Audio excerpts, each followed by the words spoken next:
from Being in Sync 366 video series. Today is 257th video that I have recorded in this series to provide actionable items for people to align to the natural laws. So you don't even have to know what the natural laws are, although it would be beneficial to you, but there are behaviors and actions and things that we can do every single day that aligns us within. And when we don't know or have the support, we don't know. So I chose to do these videos to push myself to share more about what the natural laws are so people can have a resource and a place to go to feel not so alone, because the path to alignment is not always easy, and it can be quite lonely and disturbing for many, because you'll be having awarenesses and who do you share them with, right? So I created this channel with the hopes of helping at least one person you know, and that's really how I have addressed these videos. If I can help just one person with these videos, you know, I feel like I have done my job in providing meaningful content for people to learn, grow, and expand in consciousness. So one thing that I get asked all the time is, are you a teacher? The answer is kind of. I am a consultant, and I consult to people one-on-one and in groups, and also in teams, in corporate sessions that help people to become more aligned and congruent to better results. Because if you're not getting the results you want or need for an organization, it's always going to come down to an alignment issue. Hey, Peter, this one's for you. Thank you for being here. All right, waiting for y'all to jump on. Hi, Oliver. Thank you for being a moderator. So we have a moderator today, and we'll see how this goes. The topic is crappy childhoods. So let me just finish my spiel about energy psychology as you all are jumping in here. And I am not a teacher. I am a consultant. I consult to energy psychology. This is the patterns that run in our physical, mental, emotional, and spiritual bodies. When any of those bodies are misaligned, it changes how we align within. And that changes how confident we are. It changes our self-esteem. It changes how our mind operates. So I help people realign within and guide them back to peace. Hey, Eric, good to see you. So happy you all are here.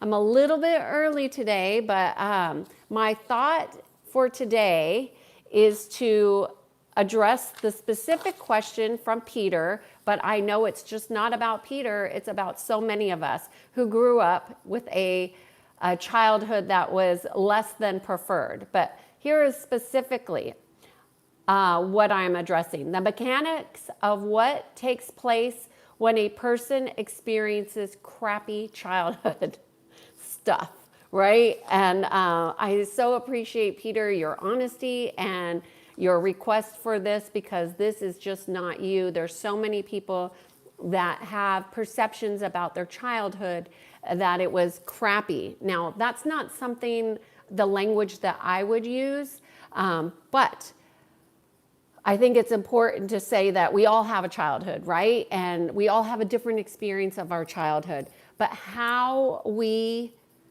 address it in our adulthood changes how we heal. So let me begin by saying I'm going to address 5 different aspects. And the first one is the story. Number 1, what is the story you're telling yourself and repeating about your childhood?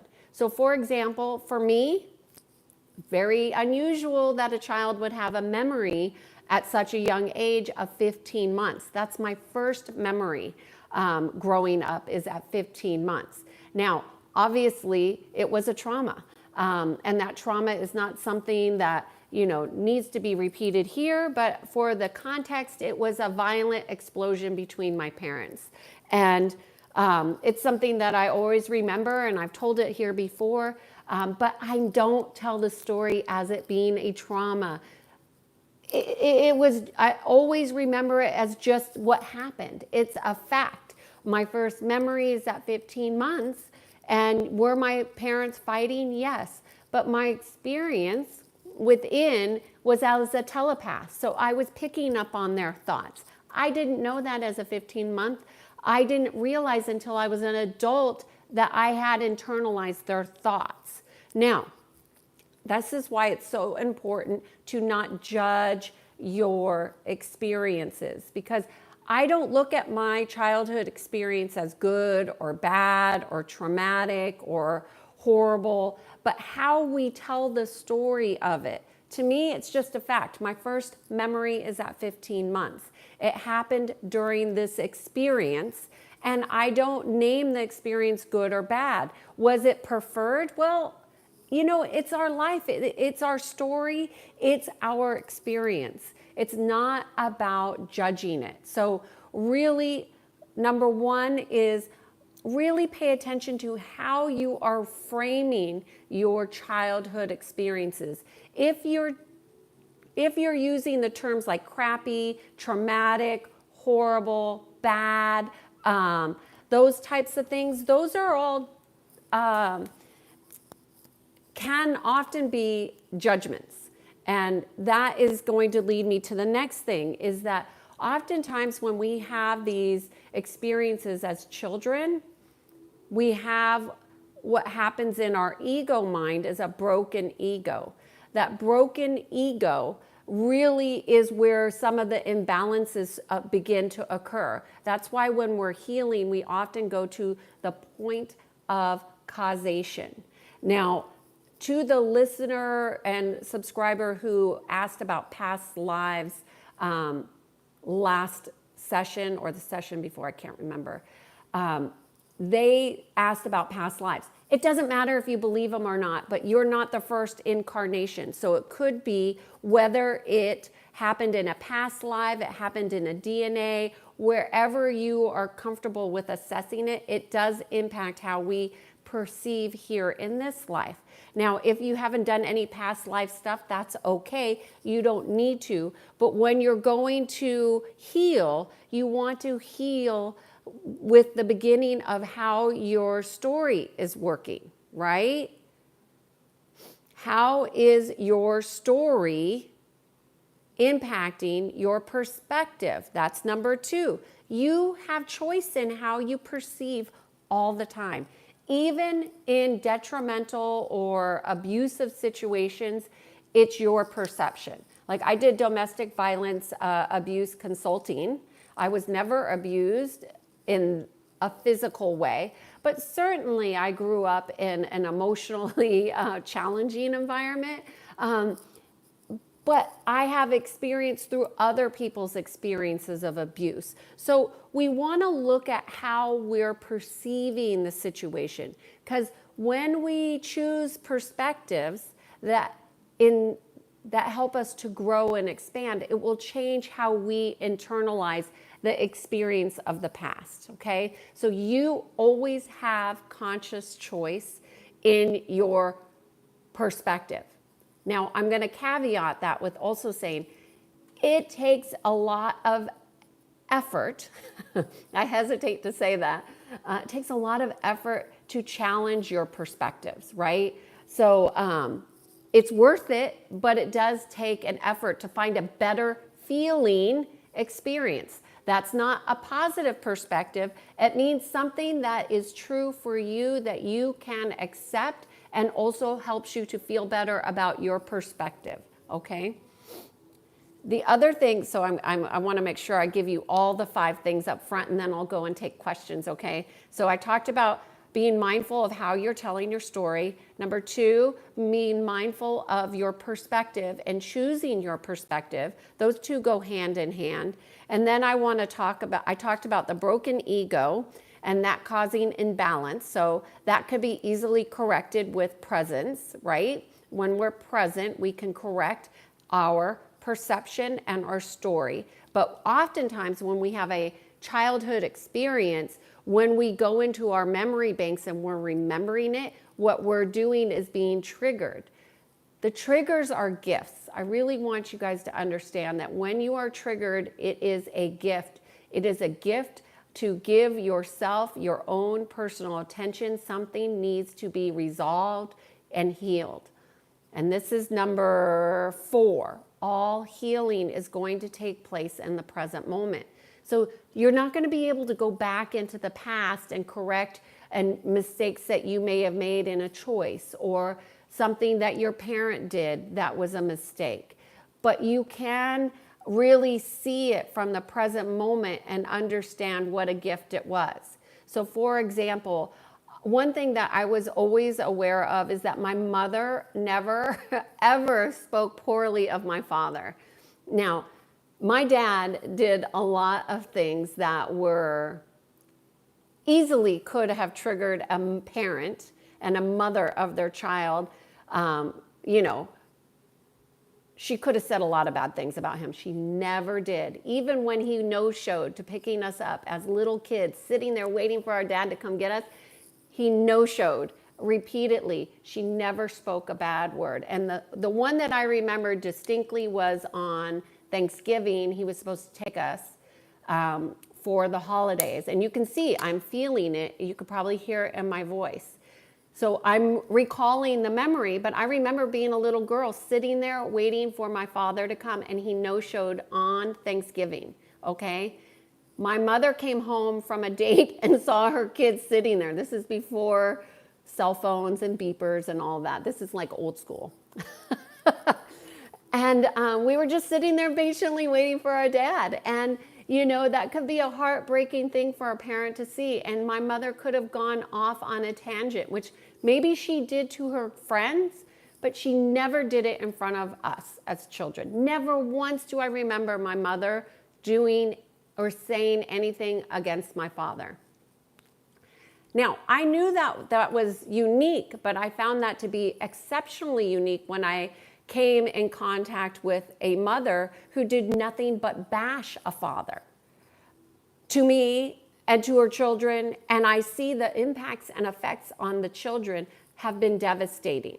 Now, they will have to contend with their mother bashing their father in negative ways and untie those manipulations as adults. But oftentimes as adults, we do not understand how these, and here goes the next one, these disturbing powers of gross abuses of power, right? These are disturbing patterns of gross abuses of power that happen even within our family. Now, it may happen when you're a child, but what happens when you're a child and you have, let's just say, your mother talking poorly about your father repeatedly? I'm just using this as an example, as an abuse of power, okay? The mother is in the authority position, and this can be an abuse of power.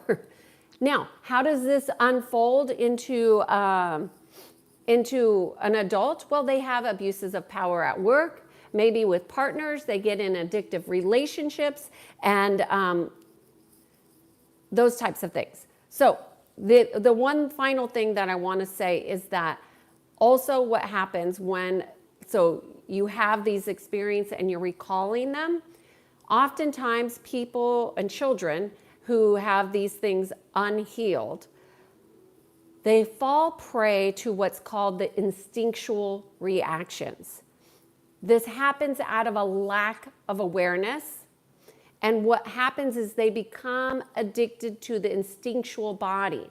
And this was a video that we talked about a couple weeks ago, but they will often become disconnected because they're reacting instinctually, and they'll become disconnected emotionally, and they'll go into states of a zone, or maybe you could see the gaze in their eyes, and they are disconnected because they're being triggered from something of their childhood, it doesn't matter, that needs to be healed. Now, that's happening from a place of a lack of awareness of their own energetic bodies, a lack of awareness of their responses, a lack of attention to their healing, because it's not easy to heal these things, especially in traditional methods, in my experience. So yeah, So that's the 5 about what happens with a child, the mechanics of what happens to children. So I'm just going to relist these. All healing happens in the present moment. We have the power to choose our perspective always, always, always, always. So choose perspectives that are in alignment with your personal healing. And you gotta stay tethered to that task, or else you will get distracted and you will fall victim to your old storyline. The other thing is retell the story. Find a way to tell that story that feels healthier, more manageable. Don't tell the story as a trauma, because you don't have to say it was a trauma. It could be a fact about the experience. Like, I had this occur at 15 months. My first memory is at 15 months. That's very young. That's a huge life event. Now, is that a detrimental life event? Only if it's unhealed. Otherwise, it's a learning opportunity, you see. It's always a learning opportunity. Children fall prey to instinctual reactions from a lack of awareness, and this becomes an addiction in their instinctual body that they are unaware of, okay? Because most people aren't aware of their bodies and how many bodies. We have 18 bodies, energetic bodies, right? But when we're focusing on healing and energy psychology, we focus on physical, mental, emotional, and spiritual bodies. But within those bodies, there's 18 bodies. I won't go into how many minds there are, okay? The broken ego, and then also disturbing patterns of gross abuses of abuse. Why do I keep messing that up? I have it written here, disturbing patterns of gross abuses of power, okay? My little cheat sheet here. So when you, because those things happen when you are a child, you will often get in other patterns that are related and familiar that might be abusive, okay? So I hope you found that helpful. I'm going to go and take questions now. I appreciate you all being here and being a part of this live in this series. I'm going to look for, thank you, Oliver. I see Oliver's doing a good job at moderating. Thank you. So let's see what question. The topic yellow is crappy childhoods.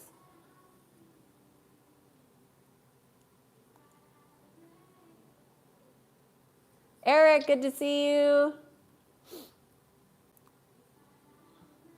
Okay, somebody's asking, do I support LGBTQ? I support humanity in alignment with oneness. I don't differentiate between these identifications that people have misidentified with. And I am going to do a whole session on identification, but that gives you an inkling as to how detrimental we might be towards ourselves with our identifications.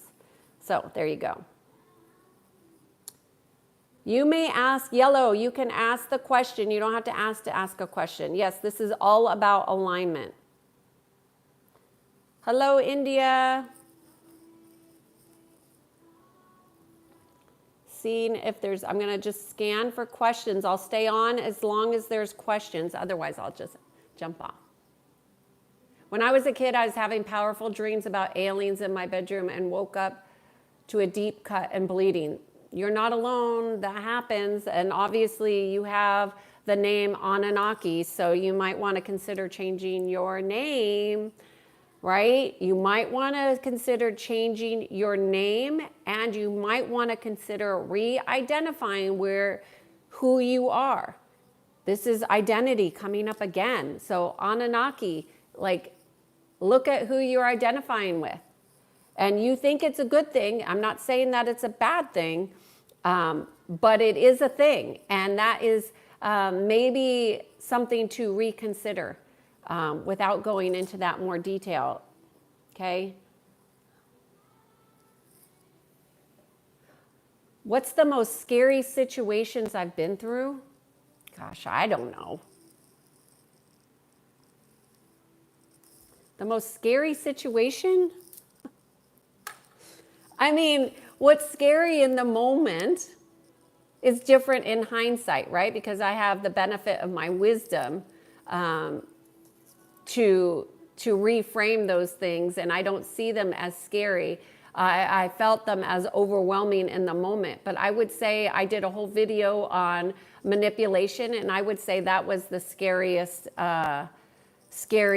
aspect for me, because it felt very overwhelming. But I don't see things as scary. I work to do my work, to not allow fear to dictate me, okay? So fear is not something that I identify with. I do see things as painful and unnecessary, inorganic. Those are kind of how I frame things. I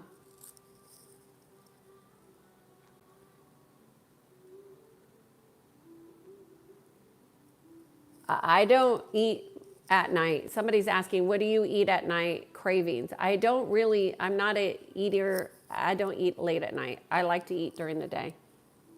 And I don't eat that much. Any questions you have about the topic today or any of the 5 aspects that I brought up earlier?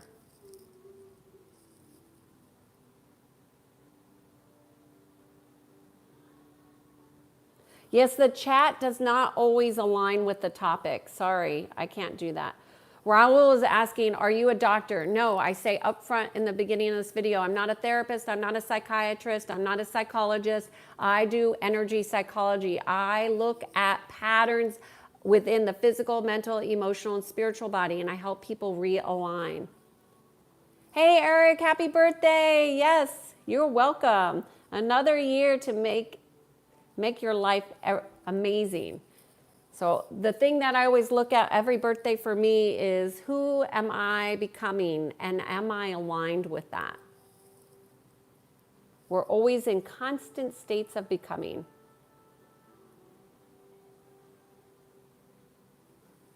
And broke up with their lover and they feel a heavy burden. Good for you.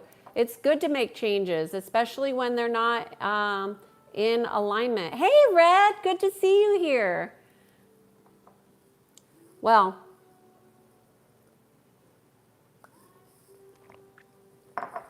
excuse me, Red, sorry, I'm drinking my coffee.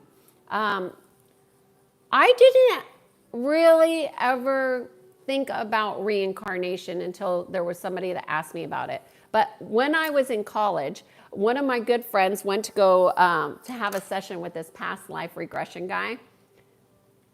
And I want to say I was in my 20s, maybe 30s at this time. And his name was Navir. He's now one of my dear friends, and I love him. Anyways, I went to have a session with him after she shared about her session. So I went for this session, and he was a very gentle soul. And I really felt like I was on a TV show, and somebody was going to come out and say, like, this is candid camera, you've been had. I mean, it just seemed so far-fetched. And then he was doing whatever he does. I just really tried to stay present for the experience, because it's an experience. Working with this guy was an experience. And I really just tried to stay present. When I tell you, it was so unique and different. And then, out of the blue, he spoke about one of my experiences from my teenage years, of which I had never voiced to anybody, ever. I never told anybody about this experience. And he described, I can feel it now. The moment he shared that with me, I was like, okay, Kiannaa, stay focused, really pay attention, because this guy's on to something. So that was from this present life. It wasn't a past life, but it was a present life experience. And it made me really, it really made me interested in learning more. So from working with him, I believe in past lives. And then, this is crazy. It's a crazy fun story. on one of my first dates with my husband, at one point he said to me, he's like, I feel like we must have had a past life together, because the way that we connected was so different. I think it's fair to say different, unique, deep. And anyway, so I booked a session for both of us to have with my friend. He's now my friend. As I said, he's a dear friend. And we had a session. So we got to learn a little bit about our past history and past lives together. And it made perfect sense. Now, do you have to believe in past lives to have it impact you? No, your belief system is part of the problem with your energy systems, right? Because how we believe really dictates whether we're open, right, or closed. And, you know, your belief is your choice, right? So that's, again, a conscious choice. Now, I will tell you, I went in kind of skeptical, but am I a believer in past lives now? Obviously, doing the work that I'm doing, 100%. Was I 20 plus years ago? No. I didn't know, but I was curious. So that's what I mean about being open. It's so important to be curious. Okay, good question there. I live in California, the United States. Yes, I'm from the USA. I must not be seeing the ridiculous comments, so that means that Oliver must be doing a good job. Salvo, good to see you here. The 18 bodies seems like a lot to deal with on top of a work week. Well, that's the problem, Salvo. People don't work with their energy bodies. That's why the work week is so tough, is because people are misaligned. So if people were more aligned, more aware, then they wouldn't have a difficulty. But because people are so unaware of their energy bodies, they become very overwhelmed. What are the Jung functions in order? I'm not giving any functions. I don't know what you're talking about. What are your thoughts on video games? I think it's a distraction from being alive. You're asking my opinion. It's a way to escape. It's a way to forget. It's a way to check out. You know, why would you ever want to check out of this amazing life that we have? You know, it's the context is that it's supposed to be fun. Is it fun being checked out consciously? For me, no. But for other people, they think that's fun. That's not fun. That's not fun. The consequences of that are greater than people are aware.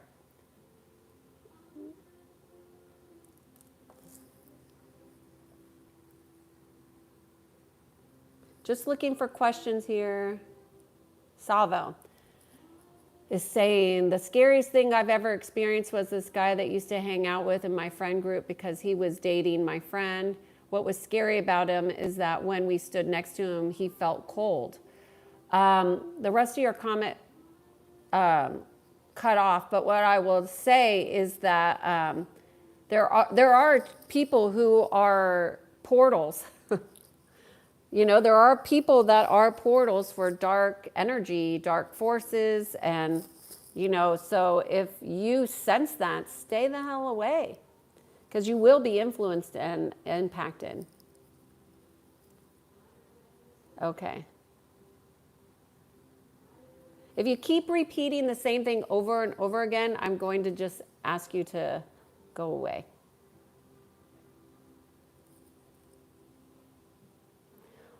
Peter, why do people do that? Mother blaming, talking about bad about the father of their children. Well, there's many reasons, Peter, that people might do that. You know, the number one reason is they're vindictive. The number two reason is they're solely focused on their own situation and creating power dynamics for their children. But I would say they're probably emotionally immature would be a huge piece of that. I mean, but the amount of reasons about why people do things doesn't really help you.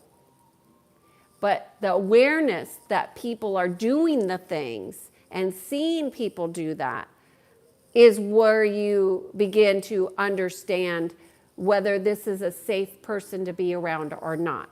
So somebody that is talking negatively about others is a gossiper, right? So they gossip.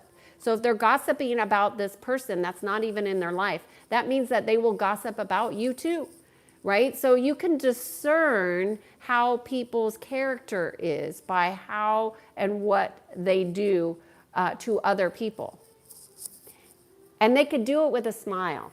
That's the hard part, is that they will do it with a smile and you'll think that they're nice because they're just talking, but that's not nice.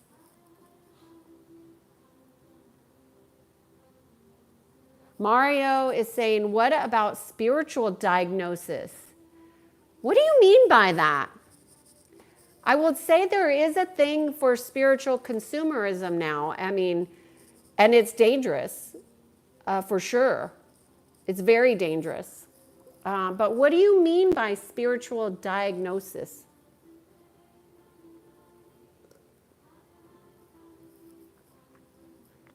I'm just going to go off of any diagnosis, I would say, is a way to re-identify yourself that would bring you away from source, creator, energy, God, consciousness. So I would steer clear, and I'm going to go into this deeper when I talk about identification. It's just such a big topic that I'm really discerning the best way to approach it, because you can't, we're on YouTube Live, we can't go into every aspect, you know. Mario, yes, I read your question. I hope I answered it.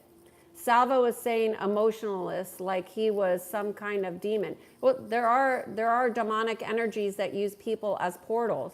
When people do not understand how demonic energies work, they will be manipulated and used. They will often not know that that's what's happening.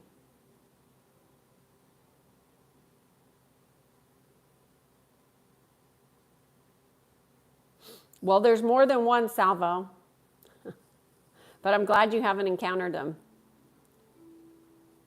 Hello, India. India, the comments must be off the chain because so many of these are getting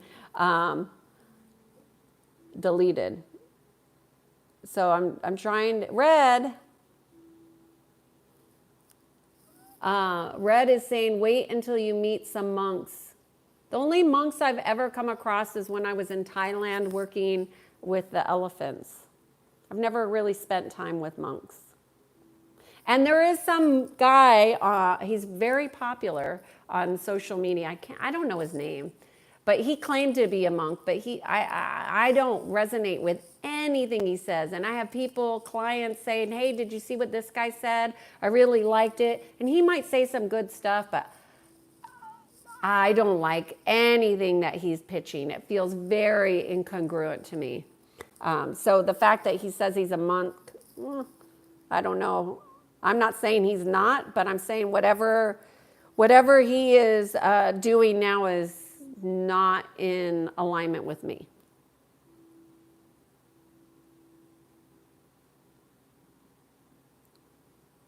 Thank you for all the compliments. However, I would really want to answer questions for people that really want to learn. Hi, Germany.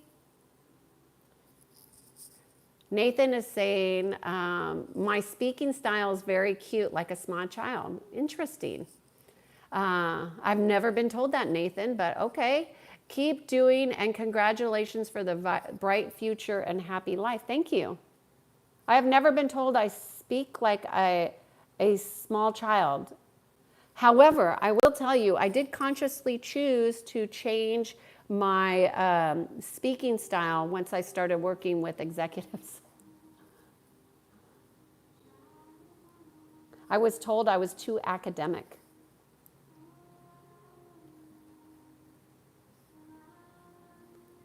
Happy birthday to anybody who's having a birthday today. It looks like there's more than one in this chat. No, I am not Jewish.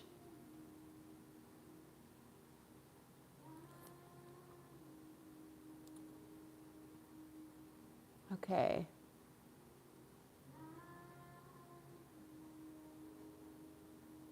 Okay, it looks like I've gotten, Tanner, the topic, you're my last comment here, and it looks like I got all the questions here on this topic. The topic today was specifically the mechanics of what takes place when a person experiences crappy childhood stuff. And then I went through 5 aspects. What is it called when okay, Peter's asking, what is it called when somebody constantly wants to revisit the past? Well, they're not in the present. I don't know what the term is. You can change your perception of the past from the present moment, Peter. That is what healing is. You change. Everything is changed from the present moment. We heal the past from the present moment.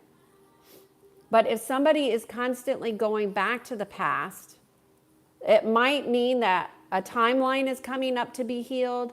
It could mean that there is something that still needs to be learned and made conscious. It could mean that they what else could that mean? Let me think. I mean, those are the 2 big things, that they have something that needs to be learned. I mean, we will continue patterns until we learn it. So if somebody's constantly going back to the same past pattern, so let's just say it's a scenario or time frame, I would, if it were me and it was my client, I would get more specific. What aspect of the past are they going to? And then I would ask, how many lessons do they have to learn from that particular situation? And then once all those lessons are consciously integrated into their physical, mental, emotional, and spiritual body, they won't keep going to the past. So I have a client that used to constantly have dreams about taking tests or being tested. I mean, every couple weeks there was dreams about being tested. And once we addressed that in a session, they never had those dreams again. So if things are coming up, that might be why the person is going back to it, because there's something that needs to be consciously integrated and healed. Good question. Good question.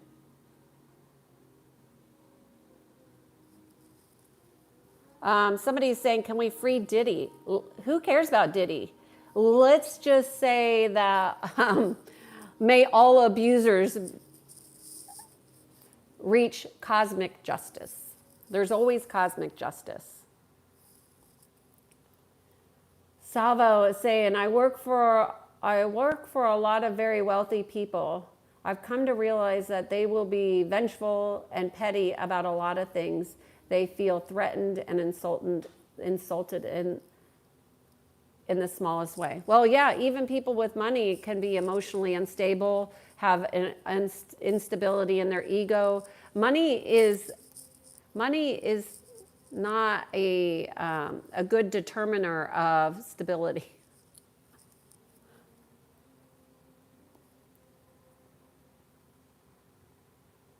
I don't know much about Slovakia. Sorry. No, I do not belong to any kind of group. Unless they're aligned with the law of one, and then I will be interested.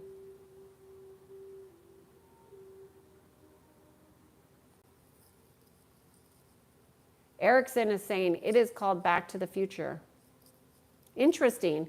Erickson is quoting a TV show about a personal experience. And that is how media manipulates people. I'm not saying you're manipulated. I'm just saying that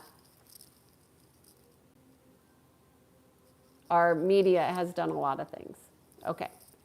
Which is the opposite, would you think, when you encounter a successful person? Okay, Salva, you're just completing it. West is asking a really good question. How can I use these techniques to succeed professionally? Well, first of all, success is going to be based on what are you defining as success? So West, I would say, do you have a definition for success? And if not, you want to have one. Like, what does success mean to you? For me, success is all about being aligned. It's about being congruent. It's about being in service to humanity. It's about being a kind human being. It's about being compassionate. It's about being in service. It's about being aligned to my values. Like, that's success to me. What is success to you? The other thing is, yes, understanding the power of your stories will change how you navigate your professional world. Your perspective of what you are seeing professionally will greatly impact how you navigate your strategic moves in your profession. Red is saying, forget your past and remember your future.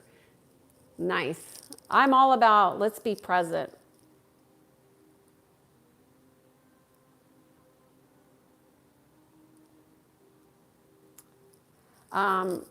Soren is asking, do I know physics? Yes, I know a bit, but I study recreationally. It's what I do for fun, but I wouldn't say I've taken formal classes. I don't really like a lot of dogmas that come with the study of the educational system. That's just me personally, even though I have my master's. But I will say I do listen to some physicists, but I don't agree with what they say. So I think a lot of them are in a system that I'm not in alignment with.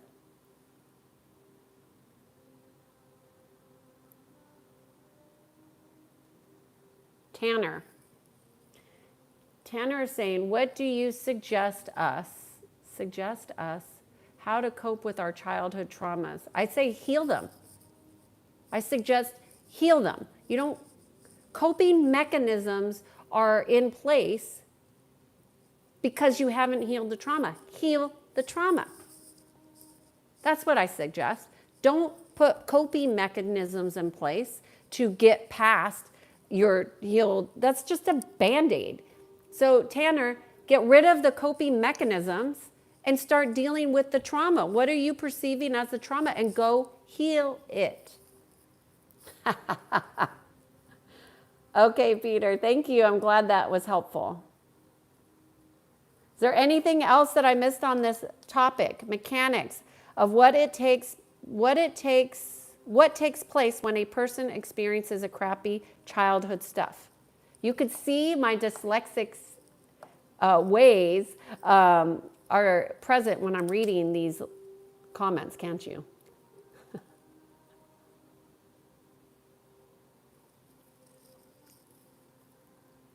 Nathan, you're always coming to my live. Okay, to learn something new in English okay. Oh, I'm so glad to hear that my lives are helping you learn English. I did not know that. When I first started, when I was in college, I wanted to go teach English in Japan. And that was originally what I was planning on doing, but my intuition kicked in and I decided not to go to Japan to teach English at the last minute, even though I had a job lined up. I had a dream, and the dream was that there was something devastating was going to happen, and so I canceled my contract to go, and lo and behold, there was an earthquake, and it was devastating in the area that I was going to go and live. So I did not go. West, don't worry about not remembering anything from 5 years old. Don't worry about what you don't remember. And don't make a judgment about what that means. It is just a fact. And I think that's good that you have that awareness. And let's just be curious about if there's something that you need to learn, it'll percolate. Many of us have been mind wiped, so that's not unique to you. New series, man, new topics. First, tell me, what is success? Because success is not an identification. The power of hard generates the success. I think everybody has their own definitions of success. Peter is saying, would you be able to touch on attachment? Attachment. But what your perception of attachment and my perception of attachment would be totally different. Willing to talk about attachment, but my perception of attachment is going to be very different. So if you could be more specific about what kind of attachment you're talking about.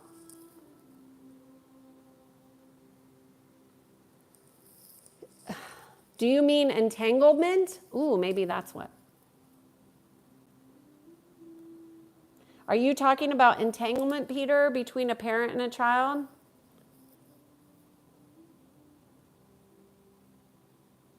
So I'm just looking. Would you be, okay, attachment in an upcoming video, of course.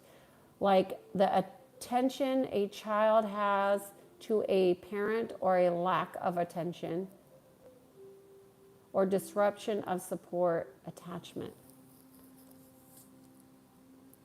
I don't even know how to interpret your question, Peter. I'm being 100% honest here. Because my perceptions of attachment aren't going to be maybe what you're perceiving. So I'm going to need something more specific. And I'm not sure.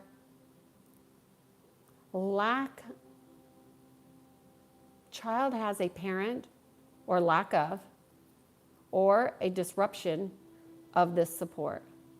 Do you mean favoritism? Is that what you're talking about? I'm getting favoritism. Is that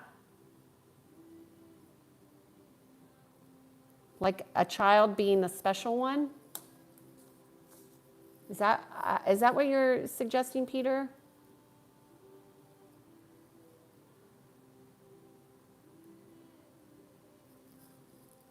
What is humanity? It's me, it's you, it's everybody in this chat except for the bots. Humanity is all of us. It's all humans. That's humanity. West is saying finding God was what did it for me. God, your connection to God, source energy, creator, nature, your connection to God is a good pathway to healing. You creating that direct relationship is very important. I agree, Rust.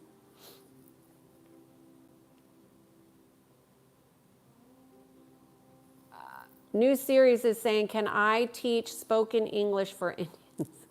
Apparently, I already am teaching from what I can see here. Peter, like a parent checking out or not being consistent in how they show up for their kids. Okay, so a parent not being a parent, so that goes into our conditioning about what parents are. But I would say that, I'm just going to say parents checking out. I'm just writing this down.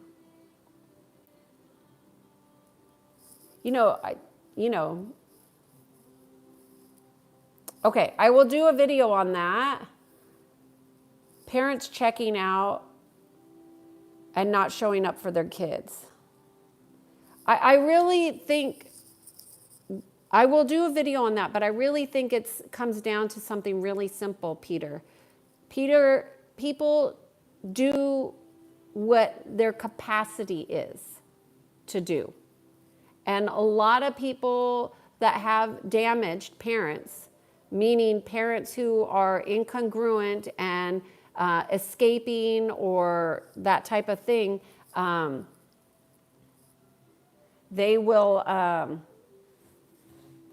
forgot, I lost my train of thought. What will they do? I lost my train of thought. I'm sorry.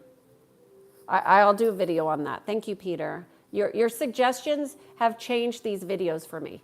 They have made it much more interesting for me because it's not things that I normally think about, but parents checking out or not being consistent on how they show up. But that's incongruence. That's a lack of alignment. What if you just accepted your parents for exactly how they were? They did the best they could with what they knew how. And can you do that?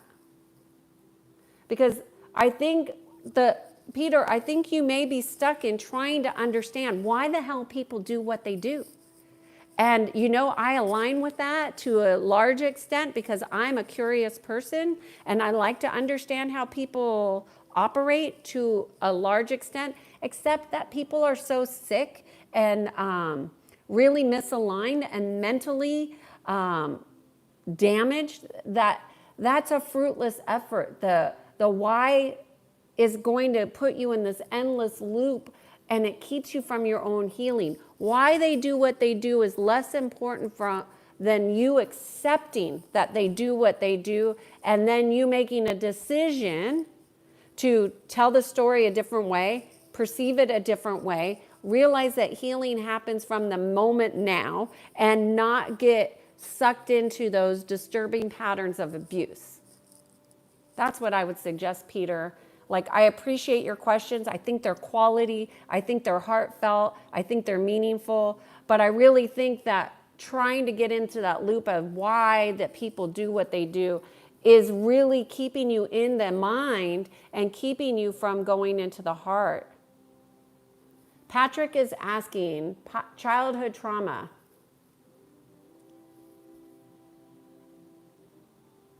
He's saying, you know what I say, have children, treat them the way they're supposed to be treated. Yes, except Peter, I agree. But what that's supposed to, when we have generational trauma, that is a generations after generations after generations of unhealed, it gets passed down in the DNA. That's why so many pedophilia parents are abusing their children. That's why they drink. That's why they abuse. That's why they do crappy things. That's why they do it, because they just repeat trauma patterns. It's up to us who are in awareness to heal the patterns. Hola, ¿cómo estás? That's about the Spanish I got for you. Oh yes, there's a dog in the background. She follows the sun. There she is. Can you see her? She's getting her vitamin D. Juno, you absolutely cannot pet my dog.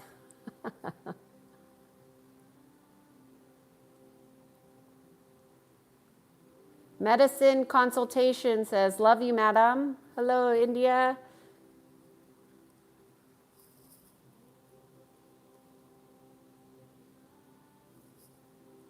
Looking for questions on the topic.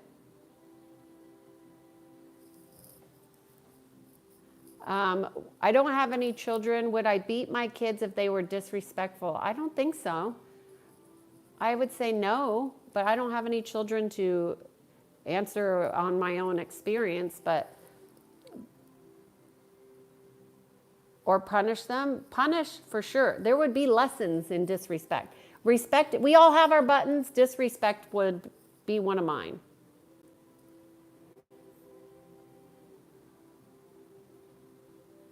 Baby attachment to primary.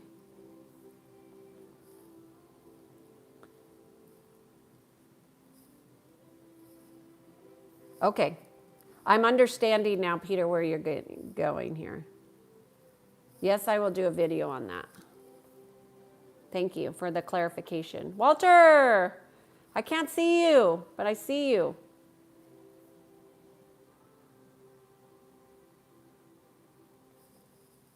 Red is saying, I'm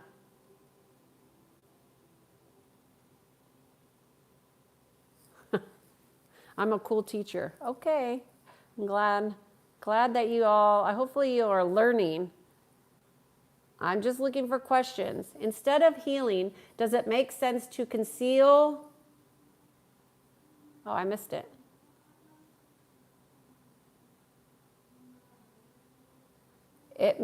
Does it make sense to conceal or bad experience discreetly from other people? Tanner, I'm going to answer this question with a question.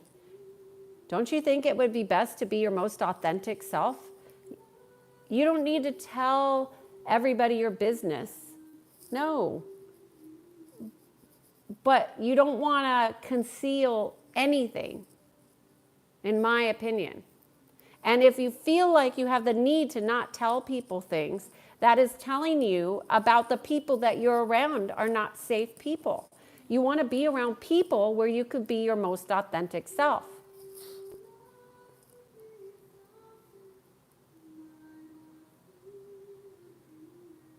People come to this earth for many reasons. Why do people come to this earth? People come to earth for many reasons. The primary reason is to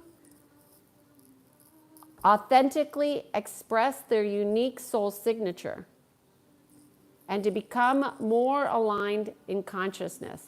How that occurs for each one of us is going to be different. Thank you, Oliver, for deleting some of these messages.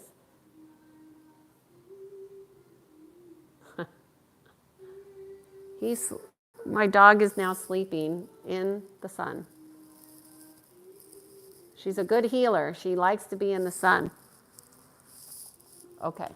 All right, enough of the dog. Okay, that's what I mean. My parents weren't trying to be bad parents. They were 16 years old when they had me, and they had no help. And when you're a kid, you don't know how to raise a kid. That's often true. If parents just keep on doing the best what they could for their children, children will notice their efforts and will not be angry when their parents does not show up for them. Look, we all have our lessons. Learn your lessons, Salvo. Learn your lessons. Every single one of us on here, there's 36 of you on here. Learn your lessons from your experiences. Your family is your primary experience. That means that your family is rich in your soul lessons. Part of the reason why you came here is going to be in part because of the people that you initially were in a family with, even if it was a dysfunctional family. Nathan says, can you please tell me what to do? I'm getting more depressed. And what do you do when you're in bad vibes? First of all, I would choose, Nathan, if you were to come to me and have a session, I would suggest, first of all, our session, you would not be depressed after it, number one. Number two, because you need to get unhooked from your current patterns of low consciousness, okay? So the number one thing that I would suggest you do that would be most helpful is be intentional. So go take my intention setting class. It's on here for free. It's a series of classes, one each day, a video to remind you how to do intention setting. Be intentional, and that will help you shift out of the patterns of depression immediately. Peter is saying, is there a character limit on live streams, comments? I think there is. Yes, I think there absolutely is.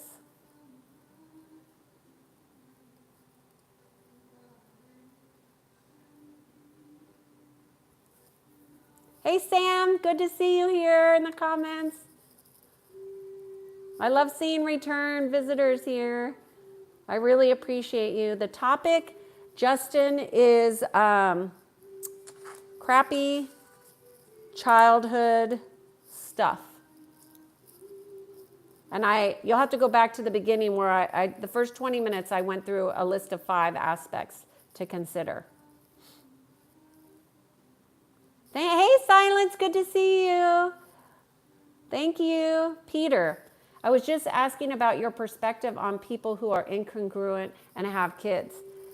there's a lot of them out there. I mean, most of our society is incongruent. People do not understand what alignment is. They're so focused on the material that they do not have an understanding of how material comes to be, how our experience come to be. They do not understand alignment. That's why I'm here. That's why I'm teaching. This is why I consult to alignment, because they don't know it. Now, I will tell you that senior executives know it because they hire me to help them become more aligned. They help me to go in, work with their teams to help them become more functional and aligned, because dysfunctional teams is a problem for a leader who wants to be promoted, make more money, and be successful, meaning get better results. So people are incongruent. That just happens to be my forte in sensing within people, is that they're incongruent. I don't judge them for being incongruent, although I am aware, And that's what I would suggest, Peter, is become aware of how incongruence shows up and use that as data for how you will operate. Parents are often, that's why parenting is so challenging, right? Because your kids will reflect you totally and completely, and they're going to push every single one of your buttons, and so will your partner. That's why marriage and partnerships can be so challenging. It's because we have triggers and we have buttons that get pressed, and we need to address them and heal them. If we have a good partner, they stick around and they're present for us as we're healing them. My husband brought up something to me today, and I thanked him for it. Thank you for bringing that to my attention. I've been working on that, but clearly I've not made the progress that I thought I had, and I still have more work to do. So I apologize to him with a heartfelt apology, and that's what a present partner will do. It's not about being perfect. It's about being present and aware and doing your best. If I wasn't trying, I don't think it would have gone over very well.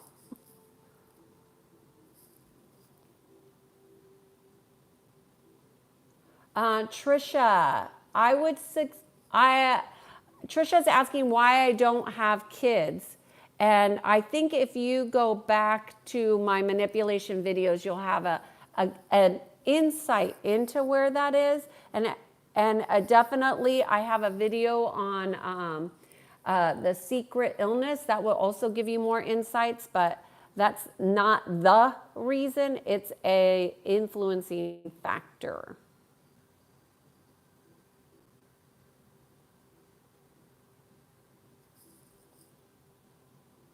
I love the art behind you. Where did we get it? Thank you very much. I love it too. I like seeing the eyes. I just think it's beautiful. Thailand, Bangkok, Thailand.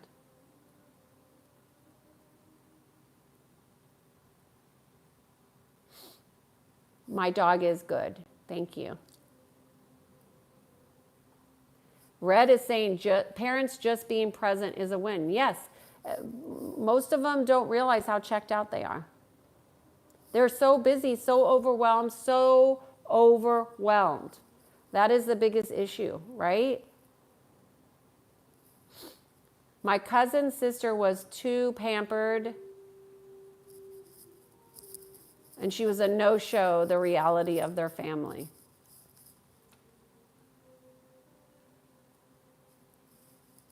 Red put it well. Parents being present is a win. And what I was referring to are the issues with presence. Presence is a practice. I think I told this story in the past, and we're going over an hour here, but I'm going to jump off here soon. I'm just going to get all the questions, and then I'll jump off. But I will say presence is a practice.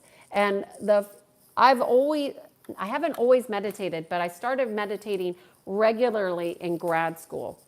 And I never used any app or any meditation or audios or anything like that. I just focused on being present.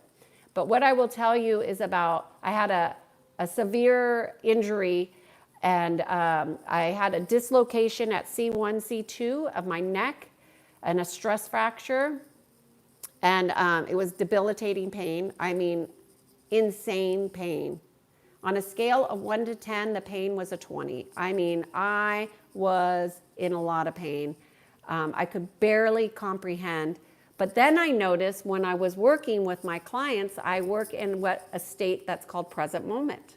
I'm totally present. And then even when I'm doing this video, I'm not thinking about the outside or anything. I'm just totally present. Hopefully you can sense that. And then I realized, how do I take this present moment into all of my life? And then it became a practice. So it is possible. If you all are interested that you can reach. During hyper-awareness, why is it so hard to control thoughts and emotions? Okay, interesting. Okay, Hunter, I would suggest that you start focusing on, there's something called laser focus, right? And then there's soft focus. Focus on going into soft focus. Hyper awareness is like hyper vigilance. And oftentimes that's going to trigger fight or flight. And that fight or flight is going to cause your cortisol, all your chemistry to go off, and it's going to directly influence and impact your thoughts and emotions in a very chaotic way. So that's probably what's happening with the hyper awareness. You're calling awareness, I'm going to say it's vigilance. And I say that based on your data in that comment.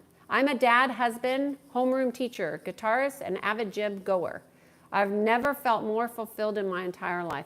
That's awesome. Good for you. I love when people are fulfilled in their expressions. Peter is saying presence is overlooked part of life and probably at the root of a lot of dysfunctional family and personal issues. Correct, Peter, you're spot on. So this is why it's so important. You can't be present and be going to the whys all the time. The whys are taking you into the mind, which disconnect you from the heart. Now, if you can learn to stay in your heart and connected to your mind and your brain, so what you want to do is you want to have your brain and your heart connected. Most people have it disconnected. And then you defer to your heart. Once you're connected, then you can defer to your heart.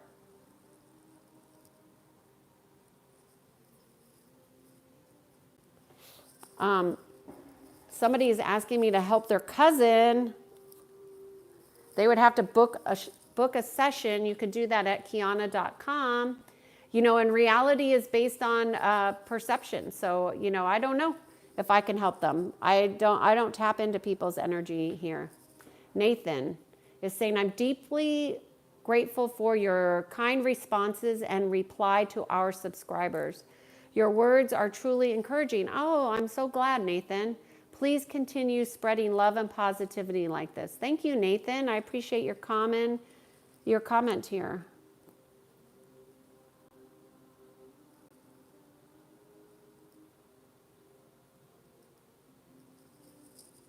You know, being with the wrong friends and her father is a good parent, you know, those are all judgments, and those don't help people change. You know, everybody's got their own journey. You know, who are we to judge other people's journey? If she's in a danger, you should remove her from the danger. You know, I don't know how to answer that, honestly, because she's not here asking for help. I'm sorry to hear about your father who has cancer. No, I'm not a doctor. I'm not a therapist. I'm not braless. Thanks, though. I'm not a psychotherapist. I'm not a psychologist. I'm not a therapist, a psychiatrist. I am not a doctor. I am a consultant to energy psychology. I help people align physically, mentally, emotionally, spiritually. That's what I do. And I guide people back to peace. If you're interested, you could reach out at Kiannaa.com. I am on this YouTube Live every day with a different topic. This is a video series of 366. And if you have any questions, please put them in the comments. Please give a like and a share. The more people that are aligned to the natural laws, the better. The more people that understand what it takes to be in alignment, the better. There are so many aspects. You can't get them all at once, so you just keep doing the best you can. I wish you all a beautiful day. Thank you so much for being here. I'm just looking if there, do I work with anxiety? Yes, I have a whole program on anxiety no more, depression.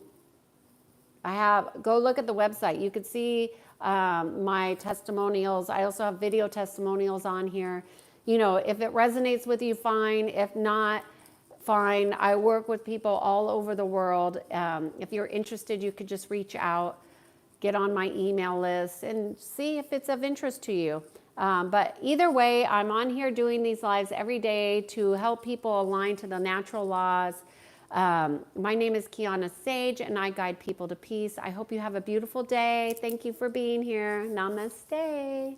Bye.